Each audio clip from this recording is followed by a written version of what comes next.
do a little, like, yell. Want to hear me recite the entire alphabet? Yes. Okay, we're trying that. A lot of gym leaders. A lot of badges. A lot of poopy.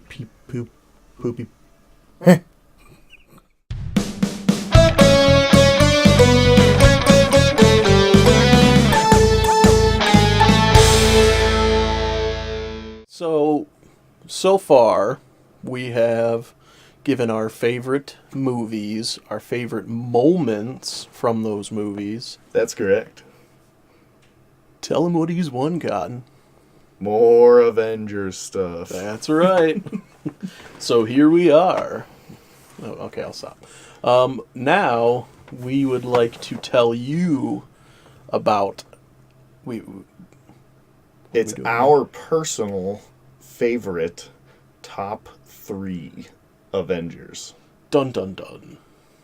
Even though we're going to get a little carried away here, and it's more like our top 4, but you'll get to listen. Give or anyway. take, yeah. It's our picks, and I think some of them may surprise you, so here we go. Well, I already said my number 1 most favorite, and that's Thor. I think just his powers, and especially after the first Thor, or halfway through, his attitude about leadership and all that stuff. Yeah. But number 2, I gotta give it to Iron Man. His attitude again, his persona that he gives off, but yet he's still willing to, sacrifice himself, stuff like that.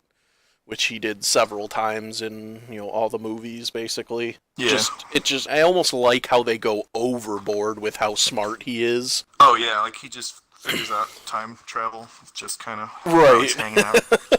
But yeah, I actually kind of like that fact, because it just kind of adds a different aspect to the movies, like, well, why can't Tony Stark just think of something? And then he does, so... But yeah, now my third choice is going to be pretty surprising, I'd say. Okay. My number 3, believe it or not, is actually Hawkeye. Oh, giving some Hawkeye love. Now, I have a reason behind this, okay? Yes, he is just a human, so he can't really step up to the level of someone like Thor or the Hulk, Right. Which the Hulk is probably my number 4, but... I had to put... hey, go on. I had to put... Hulk's my number 4 as well. That's just funny. barely missing my top 3. Yeah.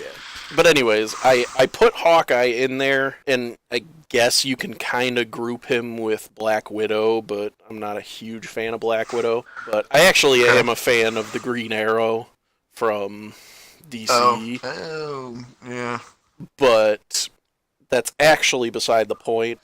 Because, yeah, he's got these high-tech arrows, but his fighting skills and the fact that he can compete physically fighting and stuff and survive on the same level as these gods just puts him towards the top of my list, I think. That's a good point, and I'm going to jump a little bit ahead into not any details about Endgame, but I was very happy with the way the writers gave Hawkeye. I felt a ton of FaceTime in Endgame after hearing about how he hadn't realistically gotten all of that much attention throughout the past. For sure, he was on the screen a ton in Endgame, doing a ton of stuff. Yeah, those are good points for your top 3. So yeah, those are my top 3, and I guess since we both have a 4th, we'll both just say Hulk's the 4th. Because I really he's don't the have Hulk. a lot to say about. I guess I'll start that way. That'll be my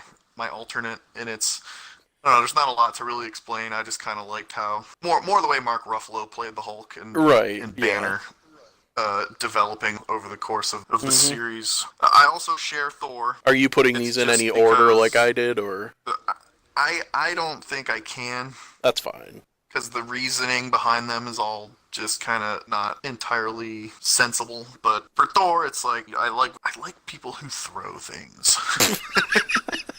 So what an odd reason. I love that he throws the hammer and then he can fly and then he's... Yeah, but who throws a shoe, honestly? Okay. I just watched that movie yesterday. Jeez. I had to say it. I mean, come on. So yeah, my favorite Avengers, Austin Powers. Yeah. Okay. Anyway, Go on. I just like the fact that he's a big, jacked, like 6'2" guy. John's gay. I don't know if you. No, I'm just kidding. He's not like the most giant person ever, but he's obviously very huge, and he just his development over the course is very entertaining to see how he learns to slightly exist with humans slightly more and more in a more comfortable way. Okay. Like that scene in Ultron where they're all taking turns trying to lift his hammer.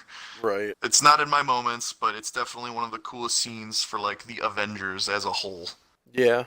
And Yeah, I really like that pick scene. it up, yeah. and he's just sitting there having a good time watching them all try to pick up his hammer. And then, of course, he just goes over and flips it and says, "You're all not worthy." So from there, as everyone could probably guess based on how much I've talked about him, Ant-Man is in mine, and this is why I say the reasoning might not be too sensible, just because it's Paul Rudd, is I like this Ant-Man. Like, I would like Thor if it wasn't Chris Hemsworth.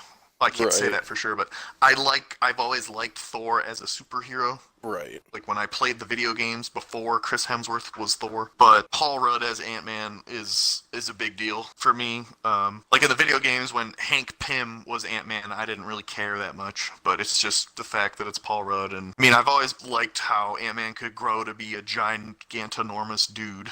Like, I remember Carl and I, this is before Paul Rudd was even announced as Ant-Man, when we watched this Avengers cartoon on Netflix. It was a really good series, actually. I loved seeing Ant-Man get gigantanormous. Yeah.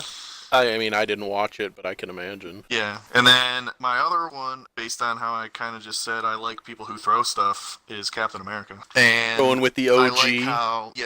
I like how, I don't want to be a broken record with character development. I can't help it. Seeing is how he was a complete ignorant to the world, like in the first Avengers, like trying to assimilate with what was going on, all the way to making out with Black Widow to stay undercover.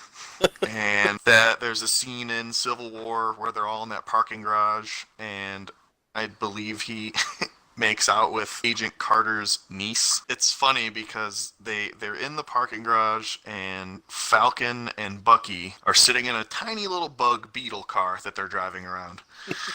And one of the funny lines in that is, "Can you move your seat up?" He's like, "No." So he just slides over. And then they see Captain America make out with the woman, and they all give him this look. And it was just like a quick little bro moment. Captain America being a bro. And then, without jumping too far into Endgame again, the way that he talked about so many different things in Endgame was like, alright, Captain America he's cool. He's got a sense of humor in there after all. Cool.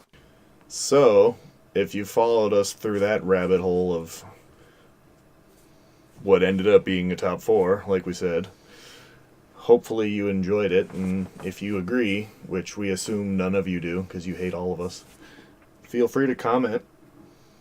We'd like to discuss this further, who you would have had in there and why, and who you wouldn't have had in there and why, and,